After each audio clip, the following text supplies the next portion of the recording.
Okay, it's time for day 3.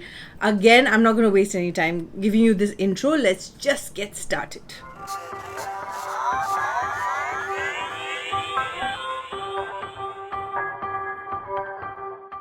Welcome back.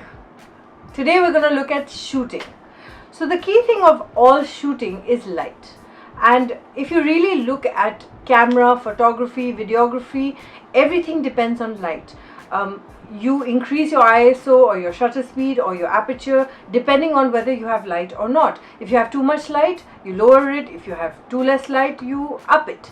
So essentially, I would want you to see shooting as literally dependent on the source of light. You add extra lights when you don't have any. If you see that, it kind of explains a lot of principles of photography and videography if you see it in that light. Essentially 3 types of lenses: the wide, zoom or close. They are lenses that look at the face or the action. Those 50 lenses are very good for that. That's generally the generic range that you would get.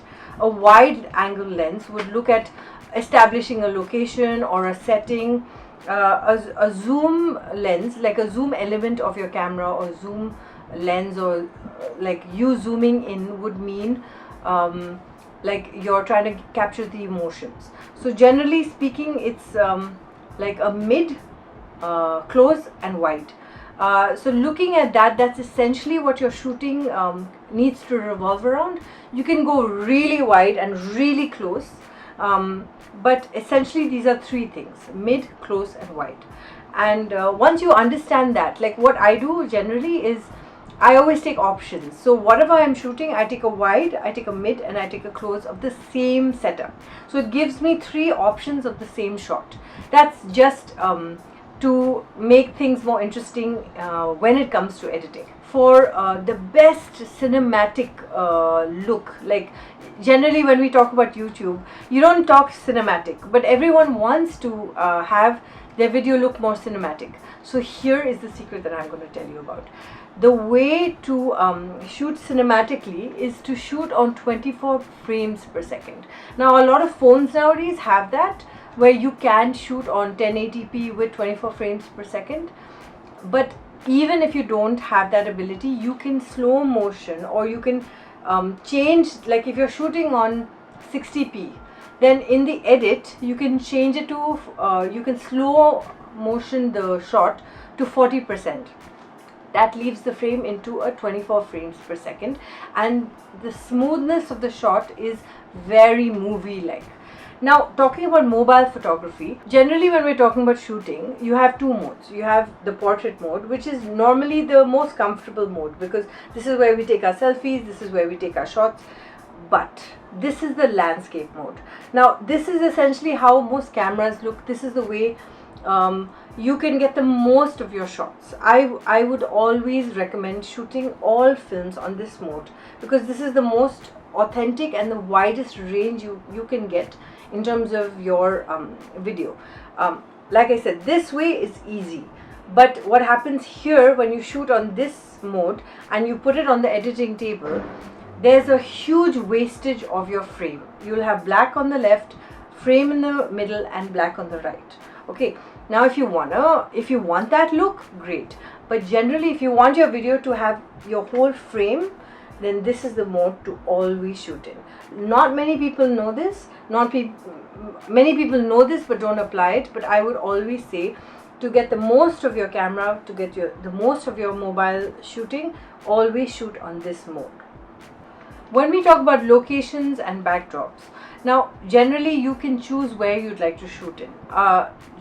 Depending on your storyboard and your concept and what you want to shoot. If you want to shoot a recipe, then you know you have to be in the kitchen. But a lot of times what happens is kitchens don't have great lights, and not everyone is privileged to have island tops in their apartments, in their kitchens, or even have a studio. So what happens is you move your setup according to where the light source is. It comes back to the light source. So if you want to shoot a tutorial and you know that the light is dim, you move your tutorial according to the location, 1 for light, B for authentic setup. So even the recipe videos that I do, I move a table into towards the window, so, and I get induction based electric top, so I can connect to that and cook, not even in my kitchen, and I do my whole setup there. So what happens is you change your location according to what is easiest, where the light is. Sometimes you will have a situation where you don't have great light, and that's when you bring in lights. Of course, that's another level of professionalism, where you have like a 3 light setup, where you have a light on the left, light on the right, and light behind to kind of give some light to the head. That generally what happens is it gives a very studio look. So if a studio look is what you'd like, then that's a great setup to have. Right now I'm shooting with a backdrop, and behind this is a normal cupboard. Now I gave this look because I got this backdrop and it's really groovy, but it's also it is not distracting, and your focus can be on me, although it's pretty and nice. I like the bubbles, but your focus can be on me while I'm talking to you and still look visually appealing and pleasant. So your backdrop really matters in terms of what you set up in and how you set up. Yes, you can take your camera and shoot anywhere you want, but if you want to storyboard and plan your shots, these are the things you need to look at as well.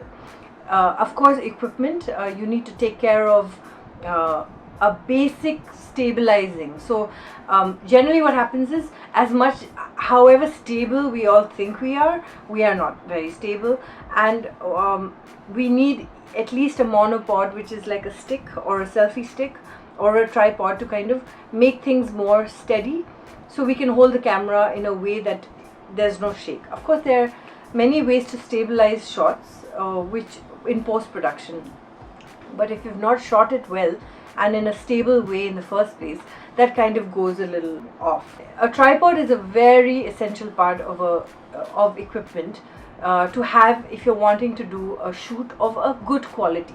A lot of YouTube videos are not very high-end in terms of their quality, and they do well as well.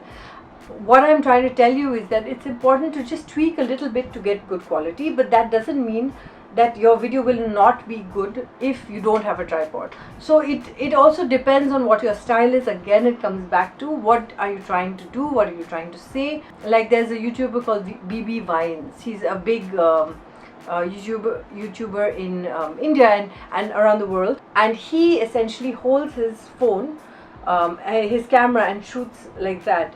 And I once read an interview where he said once he upped his quality, and he made the quality really good, and people didn't like it, so he had to go back to downgrading his quality, because that's what was selling. A tripod ups your quality, but if that is not the style you're looking at, then forget the tripod.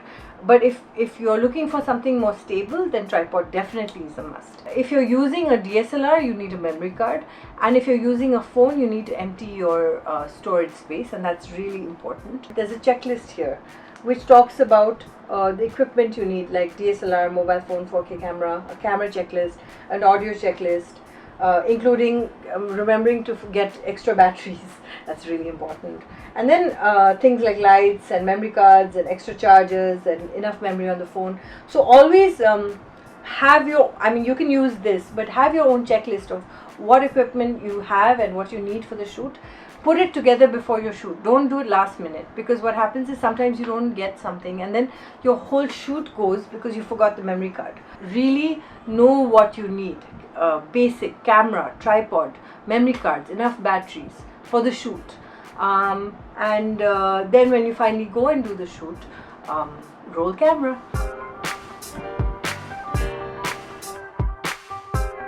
Getting a team together is very important. Having a person man the camera, having a person who's talking, having a person who's getting the ingredients ready. So all those things depend on, again, what your video is. If you're just doing a vlog of yourself, then you don't need anybody.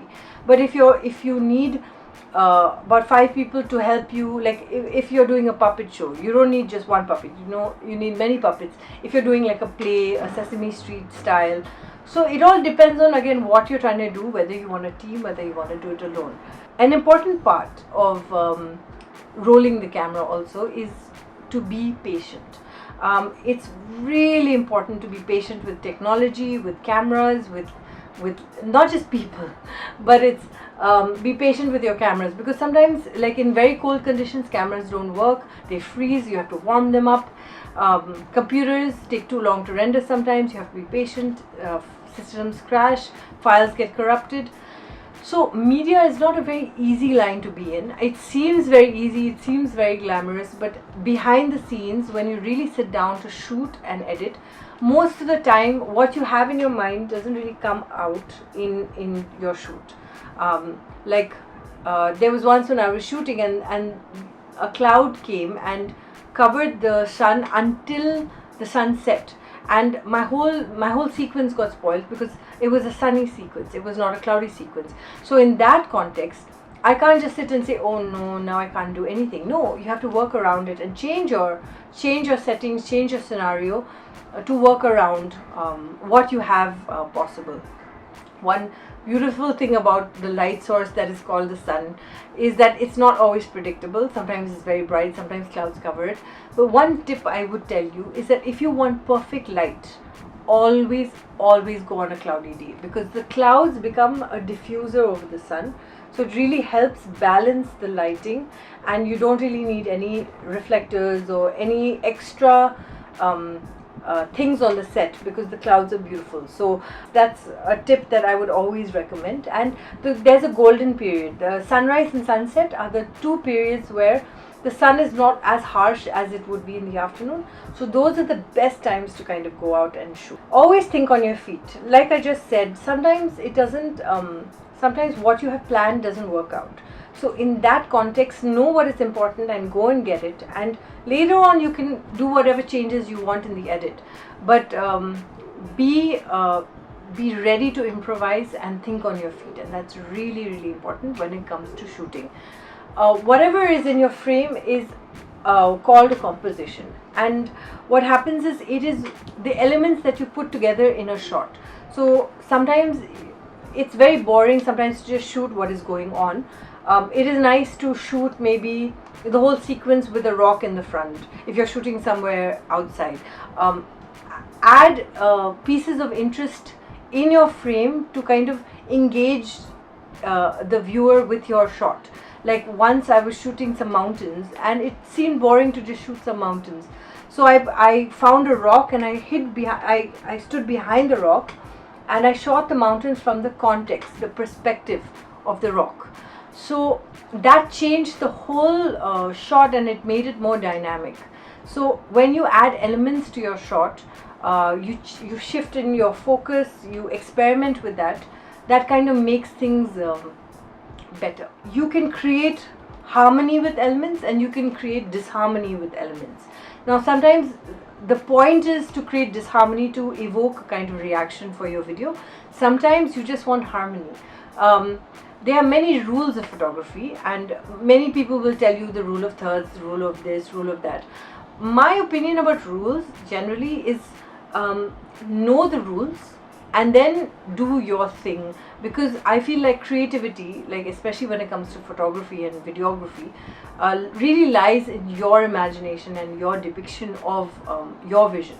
So generally the rules are, you have to divide the screen in 3 parts. I think automatically if you have an instinct for composition, you automatically start following those rules. But if you really want to get into rule of thirds, you can. But personally, I feel like whatever makes your shot look appealing and engaging, that is a great way to compose your shots. You choose a subject and you revolve all the elements in photography around that subject. So what happens is, if you want to shoot a video of a man sitting on a beach, there are so many elements you can add to it, but those elements cannot create an obstacle for that man. You can shoot a beach ball, you can shoot somebody sunbathing, you can even shoot the ocean, you can shoot a person doing a cartwheel, but always bring in elements that lead your eye to the focus that you want to get into. Your subject is most important, whatever choice of subject. So if you want to do a story about a rock, the rock is your subject, and whatever you shoot around that rock needs to complement and enhance and bring your audience to focus onto that rock. If food is your subject, then you shoot the food, but you have elements around your food that lead you up to the food. So your focal point will be the food. Generally speaking, you can have the food either in the middle, on the side, or the other side. Again, rule of thirds. But if you want to have half the shot of the plate with all the cutlery pointing towards the plate, that's also okay, as long as the eye is being drawn to what you would like the focus on. And really it comes down to your vision and what you would like focused. People may not like what you're focusing on, but you have to be true to your own vision and express that. And I really feel strongly about that your vision and your focus, you have to bring the audience to see what you want them to see through that focus. And that can be even brought out by framing the shot differently, adding elements to the shot. So everything that really enhances what you would like to tell, the story you would like to tell, that's the most important thing about composition. There are many styles of video creation. I mean, there's a documentary style, there's journalistic, there's landscape, there's portrait, there's fashion, there's art. So again, coming back to conceptualizing, you have to understand what you want to depict. If you want to shoot a time lapse of mountains or a sunrise, you know that the mountains are important, but the key element is the sun rising. So your focus has to be around that. Talking about focus, there are many types of focus that you could play with. I mean, in terms of aperture, in terms of shutter speed, you can make the whole motion blurred, but one element of that picture clear. Again, drawing your attention to the subject that you'd like to give importance to. So everything you're shooting, of course, is dependent on light, but it's also your job as a camera person to draw the audience into the focus of what you would like to do. If you're taking a portrait of a person, then you can frame there. So if I'm sitting, you can frame me like this, where my hand and the book are framing my face. So you can move elements to enhance the picture that you're trying to tell, the story that you're trying to tell. That's all for shooting. Of course, there's so much more you can learn, but this is really giving you a basic idea of shooting. It's understanding the basics of composition, basics of shooting, basics of using your environment, using elements. And I still learn things every day, and I have a small notebook which I keep taking notes and jotting down all the new things I learn. So that's what it is. Technology, photography, everything is changing. You do what your vision is, because you never know, you could be doing something groundbreaking and path breaking. So that's all for shooting right now.